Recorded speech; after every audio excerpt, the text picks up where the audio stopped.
Assalamualaikum warahmatullahi wabarakatuh. Berbagai informasi dari peristiwa yang terjadi di wilayah Sumatera Selatan pagi hingga sore hari ini, Senin 20 Juni 2022, terangkum dalam Sumeko News.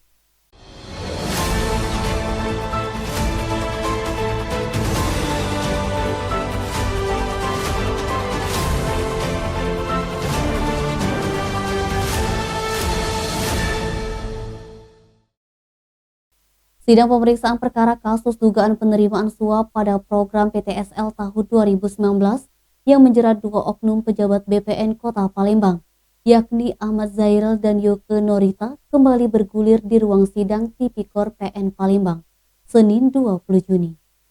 Pada sidang kali ini, Majelis Hakim Tipikor Palembang diketuai Mangapol Manalu SHMH mengagendakan sidang tanggapan penuntut umum Kejari Palembang atas uraian pembelaan yang disampaikan oleh masing-masing terdakwa. Dalam sidang tanggapan diketahui jelas bahwa fakta persidangan telah terungkap adanya pemberian suap atau gratifikasi beberapa bidang tanah di Kelurahan Karya Jaya tahun 2019. Diuraikan dalam repliknya, kedua terdakwa selama berlangsungnya persidangan tidak mampu membuktikan sebagaimana pembelaan penasehat hukum bahwa terhadap sebidang tanah tersebut dibeli sebagaimana proses yang sebenarnya. Selain itu, sebagai pejabat di BPN Kota Palembang sekaligus tim panitia PTSL 2019 tidak melaksanakan tugas dan kewenangan dalam hal pada proses risalah penelitian yuridis. Aldi saat bacakan replik mengungkapkan bahwa kedua terdakwa juga terbukti tidak pernah berkoordinasi dengan Lurah Karya Jaya dan menandatangani dokumen tersebut terlebih dahulu tanpa melalui proses pemeriksaan formal dan material. Aldi meminta agar majelis hakim dapat mengenyampingkan uraian pembelaan yang disampaikan oleh penasihat hukum beberapa waktu lalu. Sementara penasihat hukum terdakwa Jasmadi SHMH langsung menjawab dupliknya secara lisan dan pada intinya mengatakan tetap pada pembelaan. Sidang selanjutnya diagendakan pembacaan putusan pidana kepada terdakwa dibacakan pada Senin 2 pekan ke depan.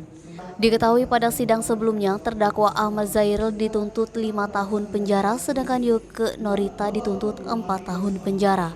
Kedua terdakwa dijerat oleh jaksa penuntut umum terbukti melakukan tindak pidana korupsi secara bersama-sama dan secara melawan hukum, berupa penerimaan beberapa bidang tanah pada program PTSL tahun 2019, melanggar pasal 12B Jo pasal 18 Undang-Undang RI nomor 31 tahun 1999 tentang Tipikor, sebagaimana telah diubah dalam Undang-Undang RI nomor 20 tahun 2001. Fadli, Sumeko TV melaporkan. Jajaran Polrestabes Palembang bersama Polsek melakukan bakti sosial ke anak panti asuhan Subul Salam di Jalan Kiai Haji Balki Bante 2 Palembang, Senin 20 Juni. Jajaran Polrestabes Palembang bersama Mapolsek melaksanakan bakti sosial pembagian sembako, masker dan uang bantuan untuk anak ke panti asuhan Subul Salam di Kiai Haji Balki Bante 2 Palembang. Menurut Kapolrestabes Palembang Kombes Pol Muhammad Ngajib, kegiatan bakti sosial yang dilaksanakan ini sebagai bentuk kemanusiaan dan kepedulian terhadap orang-orang yang membutuhkan dan dilakukan serentak di seluruh Polda se-Indonesia dalam rangka HUT Bayangkara ke-76 dengan harapan diberikan dapat membantu dan bermanfaat. Sasaran bakti sosial ini disalurkan ke rumah ibadah, panti asuhan, korban PHK, mahasiswa perantau, Purna Bakti Polri, dan masyarakat miskin. Dedi, Sumeko TV melaporkan. Dewan Pimpinan Cabang dan Dewan Pimpinan Daerah Partai Amanat Nasional melakukan penyeleksian calon legislatif mulai dari tingkat bawah. Pada pelantikan DPC PAN se-Kabupaten Ogan Komering Ilir dan Rapat Kerja Daerah 1 DPD PAN 2020-2025, Ketua Dewan Pimpinan Wilayah Partai Amanat Nasional Sumatera Selatan Iskandar SE mengatakan hal itu sesuai dengan perintah partai. Iskandar juga berharapan bisa menjadi yang terbaik dan pemenang. Harapannya setiap dapil bisa mendapatkan kursi dan sekarang sedang menyiapkan infrastruktur untuk menguatkan caleg-caleg dan saksi-saksi. PAN menerima calon dan kader untuk bergabung. Selain itu, PAN membuka pintu lebar-lebar baik untuk eksekutif dan legislatif. Menurut Iskandar, perlu kebersamaan untuk mencapai tujuan. ketua partai akan menguatkan kader-kader di bawah. Niskia, Sumeko TV melaporkan. Palang Merah Indonesia Palembang menerima donor darah dari masyarakat sebanyak lebih dari 2.000 kantong darah, terhitung pada pertengahan bulan Juni 2022. Kepala Unit Donor Darah Kota Palembang, Dr. Silvi Dwi Putri membenarkan dan menurutnya dalam donor darah ini terjadi peningkatan karena HUT Kota Palembang ke 1339 yang digelar di Kambang Iwa. Menurutnya, pada hari biasa stand di Kambang Iwa bisa mengumpulkan 100 kantong darah, namun minggu ini mengalami peningkatan sebanyak 200 kantong darah dari masyarakat Kota Palembang. Stand donor darah di Kambang Iwa akan terus menerima donor darah setiap minggu pagi. Pendonor juga mendapat hadiah sembako dan undian kompor gas. Syaratnya, menjadi pendonor darah harus sehat jasmani dan membawa KTP. Naba, Sumeko TV melaporkan. Puluhan pengurus Komite Olahraga Nasional Indonesia Sumsel tergabung dari atlet dan pelatih cabang olahraga melakukan aksi demonstrasi di kantor Gubernur Sumatera Selatan Senin 20 Juni. Kedatangan puluhan pengurus atlet dan pelatih untuk menuntut Gubernur Sumatera Selatan Haji Herman Deru menindaklanjuti permasalahan dana hibah Komite Olahraga Nasional yang tak kunjung dicairkan. Padahal dana hibah telah disetujui oleh Gubernur sejak 2021 lalu. Komite Olahraga Nasional Indonesia Provinsi Sumsel menyatakan sudah tak nyaman lagi bersinergi dengan Dinas Pemuda dan Olahraga Sumsel yang dipicu oleh dana hibah untuk KONI dinilai dihambat oleh oknum pejabat Dispora Sumsel. Ketua Umum KONI Sumsel Hendri Zainuddin, Sekretaris Umum Suparman Roman, dan jajaran pengurus KONI lainnya mengadakan rapat membahas pencairan dana hibah bersama Pemprov Sumsel yang diwakili Kepala Inspektorat Bambang Wirawan setelah adanya aksi demo di kantor Gubernur Sumsel Senin 20 Juni. Sekretaris Umum KONI Sumsel Suparman Roman menyatakan pihaknya dirugikan karena kurangnya itikat komunikasi secara proaktif dan tidak adanya transparan kebijakan yang diambil pihak Dispora Sumsel. Oknum pejabat Dispora Sumsel yang membuat kebijakan seolah menghambat pencairan dana hibah untuk KONI sangat bertentangan dengan kesepakatan dan berdampak krusial bagi pengurus KONI, cabang olahraga dan juga atlet.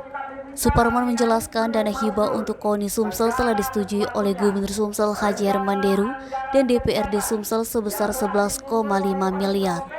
Setelahnya dana tersebut dipangkas oleh Dispora untuk bonus atlet Perpanas Sumsel di Papua tahun 2021 sebesar 1 miliar. Namun petunjuk Gubernur dana anggaran KONI ditetapkan kembali 11,5 miliar. Dispora Sumsel menginformasikan bahwa berkas sudah di BPKAD setelah dana tersebut disepakati. Namun setelah dicek di BPKAD, ternyata berkas tersebut sudah diserahkan ke Dispora. Kemudian pihak Dispora mengatakan berkas pengusulan dana hibah diserahkan ke Bapeda Sumsel guna meminta pendapat terkait penganggaran dana tersebut. Sekretaris Umum KONI Sumsel turut menuturkan dana pramuka dengan mudah bisa dicairkan oleh pihak Dispora Sumsel. Sedangkan dana hibah untuk KONI sampai saat ini tak kunjung bisa dicairkan dengan berbagai alasan yang diberikan dari pihak Dispora. Terhambatnya dana hibah tersebut tidak ada hubungannya dengan laporan penanggung-jawaban karena telah diselesaikan secara jelas. Pihak KONI Sumsel memberikan tenggang waktu 1 minggu untuk pencairan dana hibah. Jika tak kunjung menemukan solusi, maka pihaknya akan kembali melakukan aksi yang sama. Selain itu, KONI Sumsel juga meminta Gubernur Sumsel Haji Herman Deru menindak tegas oknum pejabat Dispora Sumsel, yakni sekretaris dinasnya yang dinilai menghambat proses pencairan dana hibah. Sementara Kepala Inspektorat Pemprov Sumsel Bambang Wirawan mengungkapkan akan segera menyampaikan permasalahan kepada Gubernur dan mencarikan solusinya. Pihaknya juga akan memanggil pihak yang bersangkutan soal dana hibah ini. Edi Handoko, Sumeko TV melaporkan.